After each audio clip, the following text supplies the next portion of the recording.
Avec nous, simplement et autrement dans Kavi Konkoré. La radio la plus disjonctée de la cité, Kavi FM 89.5, où tout se fait de travers et ça marche. Quelqu'un a dit, mesdames et messieurs, que lorsqu'une bibliothèque, on va dire, lorsqu'un vieillard meurt, c'est une bibliothèque qui brûle. Eh bien oui, on est en littérature en Afrique. Ben oui, parce que on a les griots, on a ces hommes détenteurs de la parole, de l'histoire. Quand on n'a pas d'histoire, mesdames et messieurs, c'est qu'on est sauvage carrément dans la nature. Alors, nous avons un écrivain désormais, malgré son poste, son chapeau, sa veste de professeur de Fria, eh ben, il a sorti son tout premier roman, Le Creux du Ventre. Mesdames et messieurs, nous avons le plaisir de vous annoncer et surtout de recevoir sur ce plateau, eh ben, le jeune professeur et écrivain désormais, romancier. On va dire bonjour Mohamed Foulamadi Kaba, bonne arrivée. Bonjour monsieur Chérif. Alors ça fait plaisir de te recevoir. Merci. Le monde est grand. Hein. Et voilà, on a vu, chacun doit tracer son chemin. Son chemin, oui.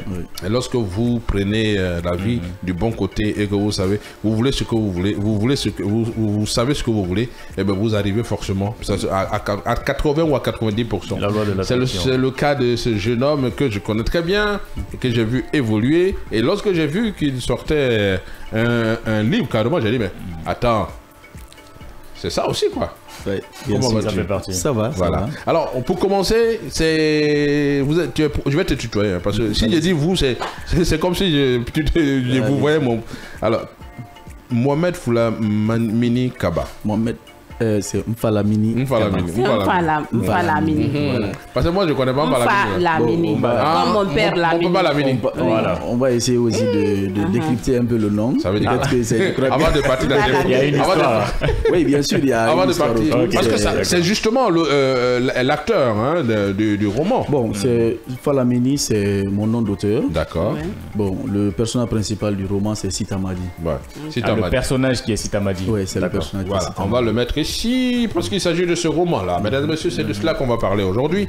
Eh bien, on va déjà parler de toi, avant de partir, ton parcours et tout, avant de parler de ce livre. Alors, Mfalamini, ça veut dire, c'est quoi? Bon, disons pour la petite histoire, Mfalamini, c'est un nom qui vient de la famille, parce que quand vous décomposez le nom, il y a Mfa, il y a Lamine. Et donc, Mfa, c'est l'homonyme. Bien sûr, je suis l'homonyme d'un papa de la famille, d'une très grande famille.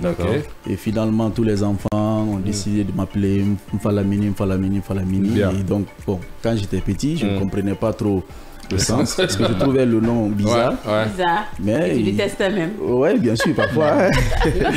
Mais c'est quand j'ai grandi, j'ai essayé de décomposer, j'ai compris l'originalité du nom. Et j'ai trouvé aussi qu'il y a beaucoup d'affection dans le nom. Donc, généralement, chez nous, quand on te donne ce genre de prénom, c'est beaucoup d'affection. Parce que c'est le papa de tout le monde et la famille, on prend, on te donne. Voilà, donc on t'apporte beaucoup de soutien. Mais il y a des jaloux dans les parages. Bien sûr, parce qu'il y a plusieurs Lamine plutôt dans notre famille. Oui, mais le chouchou des... Ouais, bon, disons. Il n'y a pas Tol. Hein. Tol, c'est pas Tol. Allez. Alors, Kaba, tu es aujourd'hui professeur de lycée à Fria. Professeur de quoi? Je suis professeur de français, professeur de littérature. D'accord. Dans les classes de terminale. Voilà. Parce que j'ai commencé d'abord par les classes de terminale et j'évolue aussi dans les classes de 11e, 12e année. Bon. Vous savez, quand on est professeur de français, parce que j'ai été recruté comme professeur de lycée. Mais ça ne veut pas dire que nous évoluons aussi dans les classes du collège. Parce que le français, voilà, dans le même domaine. Dans le même domaine, bien sûr. Quand on dit professeur de français, ça dit que vous êtes capable d'enseigner de la 7e année en terminale. Même si on vient de le dire dans une de nos rubriques, que les 2 premières années au collège sont des années inutiles. On est d'accord? Ah non. Que ce sont des les 2 premières années au collège sont des années perdues. Parce que là, on va dire la 7e et la 8e. Non, pas du tout. Au contraire, scientifiquement. Au contraire, scientifiquement, bien sûr. Au contraire, la 7e année, l'enfant qui perd déjà les notions de la 7e et la 8e année. Mais c'est de quel principe nous sommes partis? Il faut le préciser. Ouais. Parce que lorsque tu passes toutes ces années en supposant que c'est des notions de base que tu sous-entends que tu es en train de prendre, et que par fini, tu te spécialises dans une matière qui n'a rien à voir avec ces notions de base, donc ça devient une perte de temps. Pourquoi on le dit? Parce que généralement, à l'extérieur, l'enfant choisit son domaine d'expertise très bas, à bas âge. Très tôt, il continue dedans, c'est pour ça qu'il excelle. Depuis le collège. Si un enfant de l'extérieur fait 5 ans en chimie, on prend un exemple, et qu'un enfant guinéen fait 3 ans ou 2 ans en français, 1 année en maths, pour terminer en chimie, vous voyez, la formation n'est pas pareille. Donc c'est dans ce concept qu'on a dit que c'était des années. Voilà. Et là, dans ce cas, vous partez dans l'éducation de façon générale. De général, justement. Ça, parce que si c'est, par exemple, en français, moi, dans ma matière, on ne peut pas dire que c'est une perte de temps. Parce que l'enfant qui fait le français au collège, il ne peut pas faire la chimie sans comprendre la langue française. Bien sûr. Donc ça dépend des matières. Le français, d'ailleurs, c'est la langue qui est utilisée pour... Français, voilà. La langue, c'est la langue. Le français, quand même, est incontournable. Voilà. Parce qu'on parle français en mathématiques, français en chimie, français en... Voilà. Même en anglais, on parle français. Allez, nous sommes avec le romancier. Vous l'aurez compris, mesdames et messieurs, en tout cas, qui est le romancier? Le romancier, Mfalamini Kaba. Le creux du ventre, c'est le titre du roman. Avant de venir à tout cela, on a parlé un peu de ton poste, mais on va parler un peu de ton parcours. Pourquoi est-ce que tu es venu à la littérature? Comment est-ce que tu es venu à la littérature? Oui. Très bien. De l'enseignement à la littérature. Bon, la littérature, déjà, la première des choses, ça a été une passion pour moi. Parce que j'ai été passionné de la littérature sans savoir réellement ce que c'est que la littérature.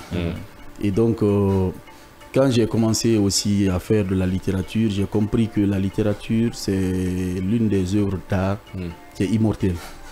Et c'est ce concept d'immortalité-là qui m'a beaucoup plus marqué, parce que vous comprenez déjà, par l'immortalité, nous pouvons passer, mais la littérature continue toujours à exister.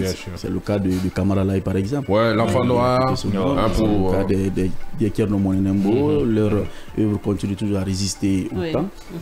Et il y a d'autres facteurs aussi. Bon, moi, par exemple, je suis issu d'une famille marabout, parce que quand on entend Kaba, Kaba, bien sûr, Kaba, c'est... Approchez-vous bien, on a intérêt à mesurer nos J'espère que tu n'es pas comme le Kaba dont le nom a eu un temps sur Facebook, était de partout là. Non, pas du tout. Je ne suis pas ce Kaba, je suis ce Kaba qui est marabout. Qui vient de... Qui est une famille marabout. Voilà, la descendance. Marabout, bien sûr, parce que Kaba, on dit Manikamori très souvent, mais ça veut dire Marakamori en réalité. D'accord. Donc notre option, notre travail, c'est le maraboutage et l'éducation. Et dans quelqu'un qui est marabout, c'est un éducateur. Même quand vous prenez l'organisation du Manding, même si aujourd'hui le maraboutage est devenu, autre chose. Il y a des marabouts, ce sont les maîtres coraniques et autres et tout qui enseignent, bien sûr. Mais les marabouts. Il y a des faux marabouts. C'est vous là, c'est vous qui allez voir ces faux. Il y a des faux marabouts, effectivement, bien sûr. Donc c'est comme ça. Et je suis venu à l'enseignement quand j'ai fini mes études. Vous savez, j'ai fait la linguistique à l'université de Cancan. J'ai aussi fait le droit à l'Institut supérieur de formation à distance. Et donc à l'issue de ma formation, je me suis dit que est-ce qu'il fallait attendre que l'État m'engage à la fonction publique, cependant qu'il y a des écoles privées qui existent, qui pourraient m'engager, où je pourrais servir, non seulement ces écoles, mais servir moi-même et servir ma nation. Bien. Et donc, faut pas chômer quoi. Voilà, Zeneb le disait tout à l'heure, il ne faut pas attendre que l'État vienne vous chercher. Effectivement, et c'est pourquoi je suis rentré dans l'enseignement, j'ai commencé à enseigner, tout en ayant ma passion de l'écriture.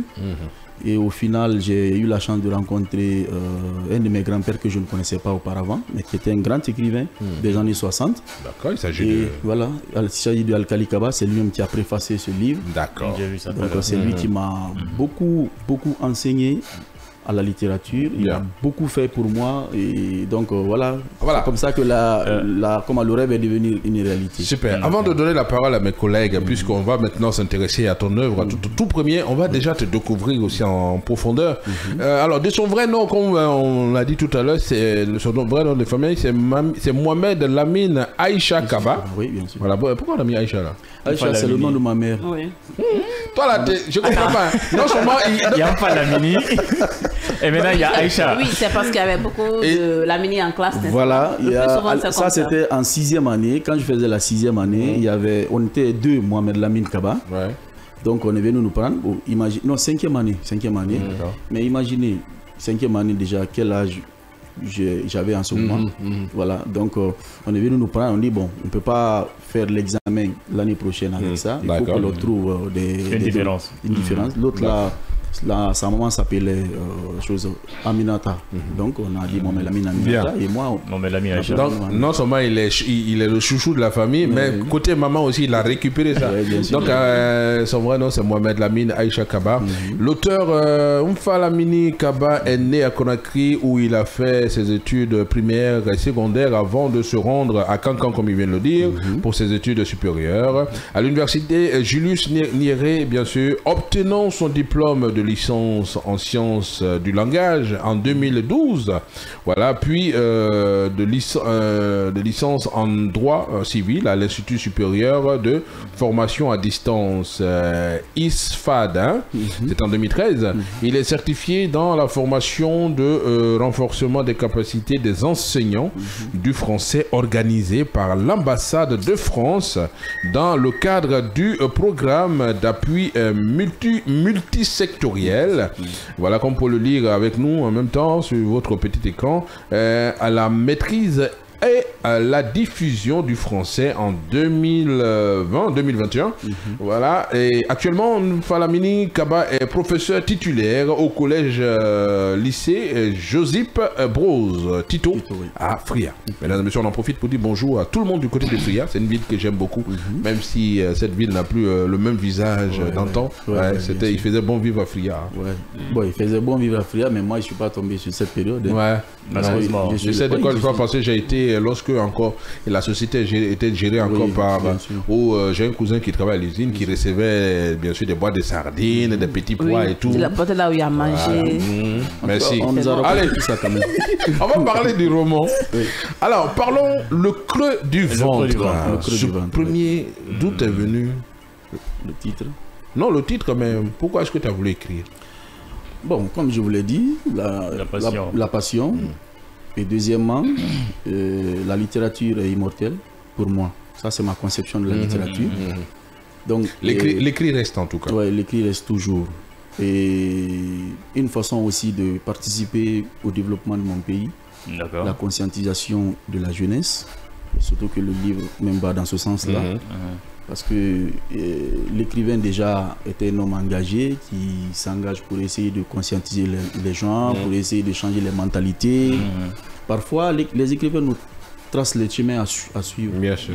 Voilà, donc, je me suis dit que... Tu pourrais faire autre chose. Je sais que tu joues très bien au football. Enfin, que tu jouais, parce que maintenant... Son nom de footballeur, c'est Elguera. Voilà. Il joue très bien au football. Mais tu aurais pu voyager, faire du football, parce que tu jouais très bien, mais tu as décidé d'écrire. Oui, bien sûr, j'ai décidé d'écrire. Ce sont les raisons. Mais c'est surtout la passion. Bien. Alors, on va s'intéresser au livre. Oui. Elguera, moi je vais vous appeler. Allez-y, il n'y a pas de problème. Elguera, voilà, on dit pour cacher quelque chose au noir, il faut le cacher dans un livre.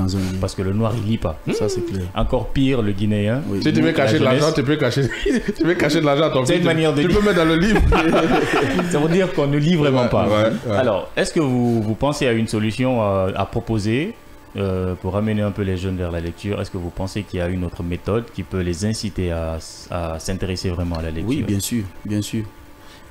D'abord, la première méthode que moi je propose à l'État guinéen, c'est d'inscrire les nouveaux livres dans les programmes d'enseignement. D'accord. C'est-à-dire que quand un écrivain écrit, parce qu'aujourd'hui il y a un grand nombre de jeunes écrivains qui sont en train d'émerger dans ce pays. De relancer le secteur. Beaucoup ont envie d'écrire en tout cas. Et là, aujourd'hui, pour les faire connaître, pour essayer d'amener les élèves à la lecture, il faut que les élèves lisent les réalités qu'ils vivent. Bien. Parce que écrire c'est une chose, oui, mais la lecture c'en est une autre. Voilà. Mais généralement quand un enfant qui fait la 7e année, 8e année, 10e ou le lycée, vous lui faites lire le livre de Laï Camara. Laï Camara avec une période que l'enfant ne vit pas. Laï Camara n'a jamais connu Facebook. Non. N'est-ce pas? Et donc, et aujourd'hui, Facebook, ces jeunes, nous, la jeunesse aujourd'hui, nous écrivons sur des réalités que les enfants vivent. il y a beaucoup de réalités. Maintenant, quand un enfant lit une réalité qu'il vit, il s'intéresse beaucoup plus. Parce que ça parle de lui, ça parle de son époque. C'est la première des choses. Bien. Il faut changer complètement les programmes d'enseignement. Bien. On va parler du livre maintenant, lui-même, le creux du ventre. Il s'agit de quoi? On va faire ce petit résumé. Non, je vais laisser Zeneb lire ce résumé.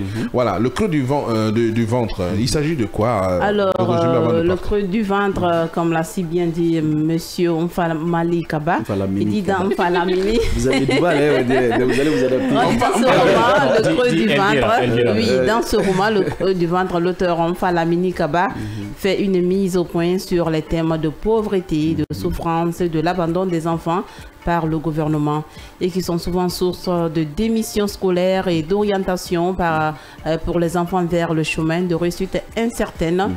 Ainsi, pour mieux soutenir, transmettre son message, il nous relate le parcours risqué et courageux du jeune Sita Madi qui va très tôt abandonner l'école dans le but d'aider sa mère et sortir dans l'ultime pauvreté après son échec. De l'ultime pauvreté, oui. On dit après son échec dans la quête de l'or à Kourou, il retourna dans son village avant d'opter pour le métier de charité. En ville, à l'issue de ce métier, il parviendra à dynamiser la situation économique de sa petite famille et à créer son propre business. Comme quoi il n'est jamais trop tard pour entreprendre. Merci. Oui. Puisque nous parlons d'entreprendre ici, de développement, ça tombe bien, toute la littérature, tout ça, ça rentre. Voilà. Tu as décidé de... Il s'agit de qui? Tu veux parler de qui? Tu relates quoi ici? Bon, ce que je relate dans ce livre, c'est la misère.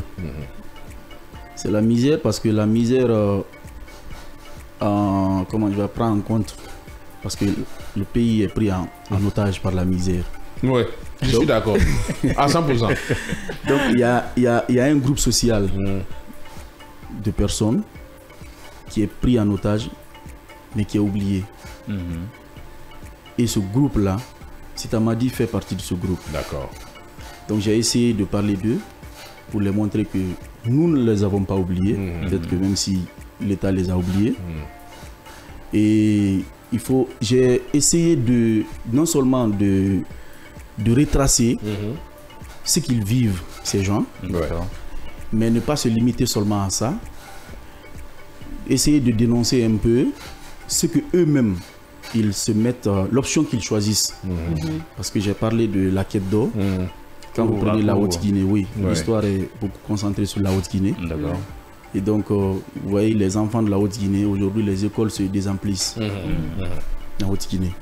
Et tout ça, c'est justement, tout cela se passe à cause de quoi? C'est de l'argent. Oui, l'argent facile. Oui, l'argent facile. Les enfants en Haute-Guinée, très souvent, ils vous disent qu'est-ce que le banc peut me rapporter? C'est une perte de temps, quoi. Oui. Et ça, parce que il y a 10 personnes, par exemple, qui se rendent dans les mines. Il y a une seule personne qui sort du lot. Pour partir à l'école. Oui, bon, qui part à l'école. Mais les 10 personnes aussi qui partent, il y a juste une seule personne et qui arrive à trouver de l'or. Parce que c'est un jeu de hasard. Et rien ne prouve que quand vous y allez, vous allez trouver quelque chose. C'est du tic au tac, non. Et bien quand ils se rendent là-bas, il n'y a qu'une seule personne qui s'en sort. Parfois même personne ne s'en sort. Mais dans ça, il persiste. Bien sûr, il persiste. Avec tous les dangers. Parce que tous les jours, on entend parler des éboulements. Alors, dans ce roman, Creux du ventre, composé de 113 pages, il y a combien d'exemplaires vous avez vendu de nos jours? Ça a été sorti d'abord en quelle année? Le livre est sorti en 2023, le 20 février 2023. C'est récent. C'est récent, bien sûr. Alors, il y a combien d'exemplaires? Bon, il y a 250 exemplaires. C'est sorti quand? C'est sorti le 20 février. On a fait la dédicace. Oui, on a fait la dédicace le 25 février à Fria. Et il y a eu une autre dédicace aussi le 25 avril. Est-ce que vous avez pensé à envoyer un peu ces livres dans certaines écoles, comme vous l'avez si bien dit, bien sûr. Envoyer un peu les enfants vers la lecture? Bien sûr, parce qu'à Fria, par exemple, il y a eu bon nombre de personnes qui l'ont acheté. Bon, pas tellement les élèves, le prix c'est à 100 000. 100 000. 500 000. Oui. C'est abordable. Imaginez ça rigole en même temps. J'ai hâte de découvrir un peu le contenu, de lire un peu. Oui, bien sûr. Bon, on a essayé de commenter un peu autour du livre. Les enfants lisent, mais ils veulent l'acheter. Il y a même un élève, je vous dis, il y a même un élève à qui j'ai remis le livre, d'aller lire. Ouais. Et quand l'élève a fini de lire le livre, je dis, bon, tu lis, tu me retournes le livre. Et quand il a fini de le lire, il était passionné par le livre. Mais oui. Il n'avait pas d'argent. Combien il m'a présenté? 80 000. Moi, c'est ça que j'ai. Moi, je découvre le livre pour la première fois. Mais les livres, généralement. Apparemment, on retrouve des paroles, d'anciennes paroles, très mûries. On sait que tu as été vraiment chapeauté par un sage. Parce qu'il y a des paroles de sages. Des sages dedans. Oui, moi, je suis encore resté sur ma faim. Parce que je voudrais savoir de quoi vraiment. Tu es parti de la pauvreté. Tu veux parler de cette famille. Le gouvernement. Voilà. Je veux que tu ailles jusqu'à la fin pour que les gens sachent pourquoi ce roman. C'est ce que j'ai dit tout à l'heure, parce que l'abandon scolaire aujourd'hui, peut-être tout le monde se pose la question dessus, mais jusqu'à présent on peine à trouver des solutions, n'est-ce pas? Donc, et moi aussi à mon tour, je me suis dit, j'ai essayé de trouver d'abord l'une des causes, parce qu'il y en a plusieurs, parce que les mines ne se trouvent pas partout. Et puisque moi je suis de la Haute-Guinée, vous vivez mieux les réalités de cet endroit. Je vis mieux les réalités de là-bas, je connais la Haute-Guinée. Et quand j'ai remarqué ça pendant mon cursus universitaire, j'ai compris que si on ne fait pas attention, dans quelques années, la Haute-Guinée va manquer de cadres. D'accord. Parce que les écoles à Sigiri, à Kouroussa, ainsi de suite. Vous voyez, le Sita m'a dit, parce qu'il a faim, et tout le monde, dans nos langues par exemple, on dit que le sac vide ne s'arrête pas. Ne s'arrête jamais. Donc l'enfant qui a faim, il va à l'école, il a faim, il ne déjeune pas, il peine à trouver le déjeuner. On ne parle même pas du dîner. Et donc c'est sa mère qui supporte tout cela. Il a un papa qui a démissionné, peut-être, même s'il était malade, mais qui était dominé par les problèmes de la vie. Bon, pas les problèmes de la vie, par le courant. Par le courant qui s'est dit que ma pauvreté est une fatalité. Dieu l'a voulu ainsi, il faut que je l'accepte comme ça. Peut-être qu'il attendait la main de Dieu, de servir une poignée, ne serait-ce qu'une poignée de riz. Et donc, vous voyez, dans cette attente, Sita Madi s'est révolté, il s'est dit que non, je ne peux pas supporter que ma maman seule continue toujours à prendre la famille en charge, parce que c'est une maman. Comme vous voyez les femmes à Matoto ici. Qui se lèvent très tôt le matin, qui bravent l'intempérie, qui vont chercher des feuilles, du poisson. Et le jour où le marché est fructueux, c'est ce jour que cette famille-là mange à sa faim. Bien. Alors, je pense bien que ce roman est tiré d'un ferrier. Bien sûr, c'est tiré d'un ferrier. Oui, parce qu'il dénonce, je crois. Parce que j'ai comme l'impression que tu penses beaucoup à maman. Tu penses beaucoup parce que tu as rendu hommage à ta maman, mon père, à ma mère. Tu dis, je dédie ce roman à mes deux géniteurs et à mon mentor, à mon père Soriba Kaba, qui a bien voulu accomplir ses devoirs de père. Ta maman aussi, Aïcha Kaba. Donc je crois que c'est parti de là, le fait que les gens ont beaucoup fait pour toi. Donc tu as pensé à ces enfants aussi qui vivent dans remerciements et tout. Alors, sur ce passage, d'abord, je voulais juste rendre hommage à mon père. Que j'ai perdu en... Oui, d'ailleurs nous présentons nos condoléances parce que je connais bien la famille. Voilà. Donc vous savez, l'enfant, nous devrions nous inspirer de nos papas. On a une minute. Alors M. Kaba, vous l'avez, ce formulaire, c'est en... Est-ce que vous l'avez de façon numérique? Ça c'est en ligne. Vous l'avez déjà en ligne? Oui, digital. En ligne, bien sûr, c'est en ligne. On peut le trouver sur quel site? Sur Amazon. Sur Amazon. Ceux qui sont à l'extérieur, par exemple. Bien. Alors, Monsieur Kaba, les difficultés, vous en avez certes eu. Parlez un peu des maisons d'édition. Oui. Comment ça se passe? Bon, les premières difficultés, d'abord, c'est avec l'écrivain lui-même. Oui. Parce qu'il faut accepter de gâcher son sommeil. Pendant que les autres dorment, toi, tu te réveilles. Pendant que les autres s'amusent, toi tu viens, tu coupes ça et puis tu t'occupes de la littérature, mais plutôt de la vie des autres. Alors, les maisons d'édition. Les maisons d'édition, oui. Bon, au départ, puisqu'il n'y avait pas beaucoup de maisons d'édition, parce que ce livre, par exemple, on a beaucoup. En 2014, j'avais fini de l'écrire. En 2014. Mais je ne l'ai sorti qu'en 2009. Bien. Une dernière question, puisque au terme de cette émission. M. Kaba, pourquoi le Nimba sur la couverture? Est-ce un symbole ou est-ce que... Le Nimba, c'est le logo par défaut de l'édition Yidi. que je salue d'ailleurs, dont le directeur est Ali Ben Kamara, qui est un écrivain aussi, un jeune écrivain très engagé. Donc c'est leur logo par défaut. Quand ils m'ont présenté plutôt le logo, moi aussi je l'ai accepté parce que le Nimba c'est un symbole guinéen. C'est la fin de cette émission. Malheureusement on a 30 minutes, on a certainement pas tout dit, mais on a eu l'essentiel. Est-ce que tu as un dernier mot rapidement pour cette jeunesse aujourd'hui qui ne lit pas en tout cas? Voilà. Bon, le dernier mot pour la jeunesse qui ne lit pas, tout ce que je peux leur dire, c'est d'aller vers les livres. Parce que les livres, quand vous êtes passif, souvent quand vous lisez les livres, vous devenez actif. Bien. C'est pas une perte de temps. Oui, c'est pas une perte de temps. Merci à notre ami, ce jeune garçon, il s'appelle Mohamed Lamine Aïcha Kaba. Voilà. Voilà, El Guera, c'est un grand joueur, s'il te plaît. Voilà, auteur de ce tout premier roman, et j'espère qu'on ne va pas s'en arrêter là. Non, pas du tout. Et l'année prochaine, d'ailleurs, je lance le deuxième livre. Bien, bonne chance en tout cas. Merci. Et en tout cas, écrire n'est pas une perte de temps, en tout cas, c'est ce qu'il a prouvé. Il est professeur de lycée, en tout cas, à Josip Broz Tito Afrika. Merci beaucoup, professeur de français. Ça a été un honneur pour nous de te recevoir. Merci. À la sortie prochaine, tu seras là. Oui, voilà. Oui, le plaisir est partagé. Voilà. Merci à l'équipe qui nous a accompagnés du côté de la technique, à Mamadou Diallo, l'enfant de Mamou, à Vaba Kouevogi, on va devoir vérifier son mot du jour. Voilà, du côté de l'autre côté, c'est Salif Bangoura qui nous a accompagnés. Merci à toi, Zeneb. Merci. Voilà. Merci, Chérif. Merci, Elguera.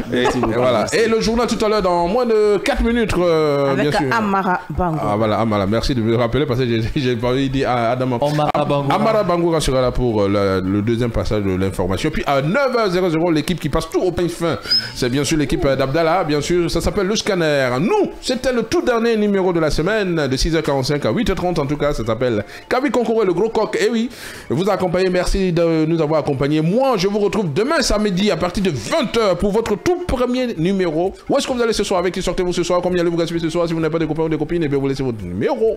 Ça se passe à partir de 20h temps universel sur Kavi FM. Ça s'appelle Kavi Week. On se retrouve demain. Boy, de respect pour vous. La matinale qui vous réveille.